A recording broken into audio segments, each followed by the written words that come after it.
Alright, hello YouTube, Handheld Guru 97 back here again today with another video for you guys. Alright, before I start this video, I'd like to send a special shout out to Perfect Blade 20, who he sent me a suggestion asking me to do a Sega Game Gear versus Nintendo Game Boy video, which is what I'm doing right now. So once again, Perfect Blade, thank you for subscribing to me. You're awesome. Hope you enjoy this video, and for everyone else who's watching, hope you enjoy it too. Well, let's start out with a quick history lesson like I always like to start out with, before my camera falls over. The year was 1989, and there were three major gaming things happening, significant gaming events that happening. The first one on the home console front was Sega, the company that made this machine, was releasing their first really successful console outside of Europe and Brazil. Yeah. It was the Genesis, a very well-known Sega console, and it was their attempt to take on the aging Nintendo Entertainment System. It was a 16-bit console, very much like the Atari Lynx, which was also released in 1989. This is the Model 2, of course. Was the first 16-bit handheld. The Game Boy was Nintendo's first cartridge-based attempt to get into the portable market. They'd already been there for almost a decade with little LCDs like Game & Watch. Shows you the replica from Club Nintendo right there. Well, the Game Boy was doing pretty darn good by 1991. And by 1991, Nintendo was still focusing on the Game Boy, but they were preparing to shift focus to their new home console, the Super Nintendo, to take on the 16-bit Genesis. But Sega knew more than that. They needed to get in the handheld craze because people like their handhelds. What did they do? They basically shrink down and make it a bit better. They take their 8-bit Master System, Sega Master System, put it in a handheld form, and voila, you get the Game Gear to take on the Game Boy. However, it was a little late because the Game Boy was, I don't know how many units had sold by that time, but I think it was above like 20 million or something, because I think they had a goal to sell 30 million by the 3-year up, and that was about that time. But yes, here they two of them are standing next to each other. If handhelds could move and destroy each other, these two would be a lot worse condition. So, first up, Game Gear. I want to give a little backstory on this. Most people think this is the first color portable. It's not. The older brother to this machine, the Atari Lynx Model 1, is the first color system. Just got that out of the way. Alright, and the Game Gear is basically taking on the Game Boy. It's a 8-bit handheld, not a 16-bit like its other two color competitors, the TurboGrafx Express and the Atari Lynx. So, as you can see, the Game Gear, like the Lynx, is horizontal, or landscape I believe it's called, and allows you to play for long periods of time without getting cramped hands. Game Boys is a bit more cramped, up and down. I don't know what you would call it. Someone knows that, please tell me. I don't know. No, this is like landscape or something. So, let's get on to the controls and all that stuff. Here you have a D circle, like on the Xbox 360. It's pretty terrible. Mine sticks. Yeah, it's not very nice. Yeah, compared to other portables of the time, like this D-pad, even though this D-pad does a better job than that, and this is not a good D-pad on the Atari Lynx. But the Game Boy, my goodness, taking from their amazing successes with the NES, or the Nintendo Entertainment System, they've got an amazing D-pad. Love this D-pad, works beautifully. Alright, looking at the screens, you can see that Game Gears is bigger than the Game Boys. The Lynx is still bigger than the Game Gears though. Still, it's got a nice size screen, and it is 8-bit full color backlit, while this is black and green 8-bit.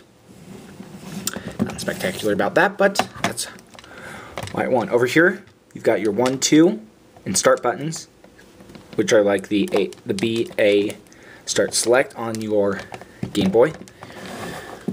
Alrighty. And you both got a mono speaker. Now let's turn this one up here. You've got your volume, headphone jack, and your multiplayer covering the multiplayer thing. Cartridge is right there. I'll show you that in a minute. AC adapter, power switch, and contrast button. Very much, again, like the links, it is not spread out like this, where your AC adapter, no, that's not your AC adapter, Game Boy Color, stupid. That's your headphone jack. Your AC adapter is right there, and that's your contrast. Your power switch and cartridge are up there. Your volume, and I think Sega copied this idea from Nintendo, I don't really know, because they both have these little covers. Gosh, there we go, yeah.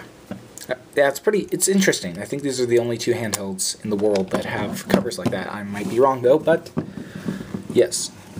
Now let's get to the back of the systems. I've got to keep rolling here. Got only like 15 minutes to do this video. Ta-da! Well, here, my camera so you guys can see that. There. As you can see through my see-through duct tape battery covers, which I did not get battery covers with my Game Gear for one reason, and I have not mentioned this yet, but let me find it. There it is. I got rechargeable batteries without the AC adapter. Actually, I got a car AC adapter, but yeah, so that's why it doesn't have battery covers. I really need to get an AC adapter. Donate one to Handheld Guru. Send me a private message, and I would love that. So yes, take 6 AA batteries and lasts about 4 hours. That's about as bad as the 3DS's. This takes 4 and lasts for about 20 to 25 hours. That's impressive. That's impressive. Now, the cartridges. Game Boy cartridge, we'll just do this. Slides out pretty nice. It's got a little tab on its power switch to keep you from pulling it out during gameplay. Game Gear, it's not, they pull up pretty well too. Notice it doesn't have a tab. These are big cartridges, if you can't tell. Yeah, they're pretty darn big. I think there's probably some of the biggest handheld game cartridges next to the Milton Bradley Microvision, which the whole cartridge is basically a system. Yeah, they don't stack very well like Game Boy games do, for example. There's my Game Boy stack of a stackness. Except for Game Boy Color games, but that came out like 10 years after this rivalry, but we don't need to worry about that. So these stack really easy. Game Gear cartridges, not so much. Ta-da! They're kind of like the rich cartridges on the Atari Lynx. But they didn't redesign them. And just to put into perspective, I would like to show you the plastic case that Game Gear games come in. This is a ridiculous amount of plastic, might I add. Why? Because it can do this. Yeah, let's get it right way. There's one, and gotta get something else. Ah, there it is. 2. It fits 2 Game Boy Advance games nicely. So, that's a bit weird, but yeah.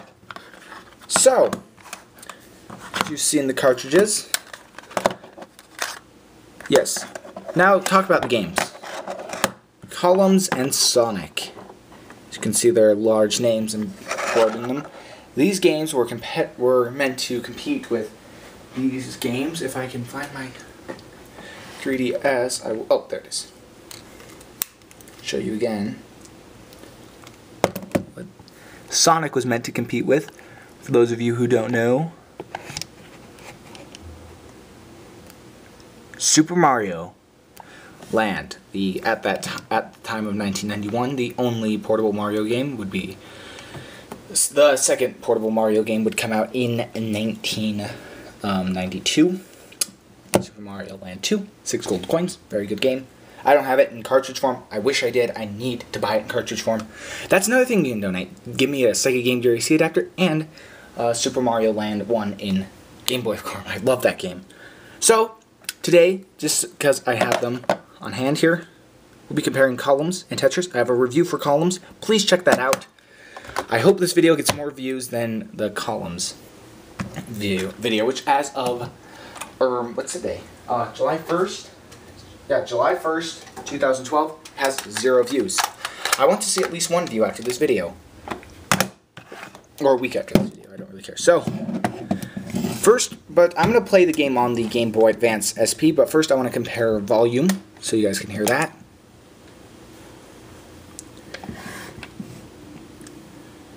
So, yeah.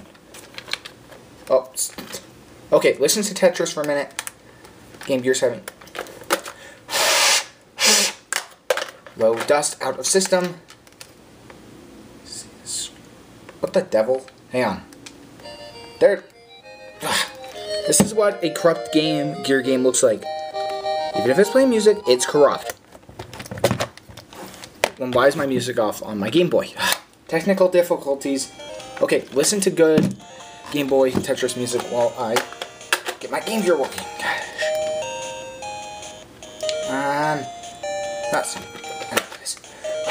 Sorry about this. But of course, old games like this do have... There we go.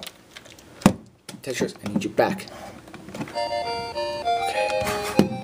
Okay, Tetris is done with that. I don't know why. Columns. Come on. You want to listen to Tetris? Okay, this plays music after this part. Alright, the two sound pretty much even. I think my carburetors are going out on this. Yeah, so I'm gonna turn this off, switch, and get my Game Boy Advance. And we will play columns first while that boots up. Oh wait, man, having some issues here. So let's play columns. For those of you who don't know what columns is. It's got 2 modes, very similar to Tetris Type A and Type B. Turn Tetris' music off. You can have 3 levels, easy, normal, and hard. You can see the cubes down there change. Start level, like that music, and we'll keep the blocks normal. Just because I can't play without them normal for some reason. So you're supposed to get 3 in a row. Unlike Tetris where you're supposed to get a row in a row. That didn't make much sense, but yeah, like that. Or like that. You can get it diagonal, you can do all sorts of crazy things. You can get more than 4 in a row, but I mean 3 in a row. Okay. Something like that. There you go. So that's columns. Pretty good Tetris clone if I do say so myself. Now to Tetris. Really don't need to explain Tetris that much. Should have closed the blinds for columns, but it seemed to work just fine. Now we turn that back up. So we'll start with Type A.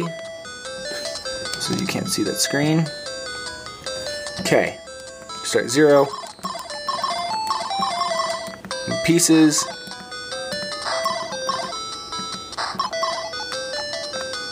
There you go. Just like I explained.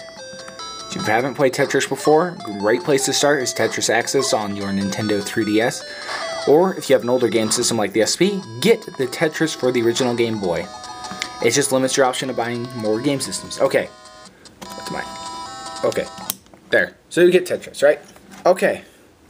Well, there you guys have it, basically. But let's switch the SP out for the Game Boy. So, in the end, what is the lesson from this? Well, the Game Boy won, obviously. But the Game Gear did put up a good fight. It was second in the, out of the handhelds here. It was sold 10 million units. The Lynx came in third. Yeah, I prefer the Game Boy, honestly, over the Game Gear. I mean, yeah, Game Boy's got a lot more titles that I enjoy personally. I didn't grow up on Sega like a lot of people did. I was born after it was discontinued and was too young to play it when it was reissued in 2000. But yeah, it's a pretty nice handheld. If you can find one that works, because the speakers and screens have issues. Like 4 out of every 5 Game Gears has a broken speaker, and like 3 out of every 5 Game Gears has broken screens. It's great. But yeah, and also I'll be comparing the Lynx to the Game Gear one day. Not soon, but one day. Alright, YouTube, thank you for watching. And once again, Perfect Blade, thank you for requesting this video. And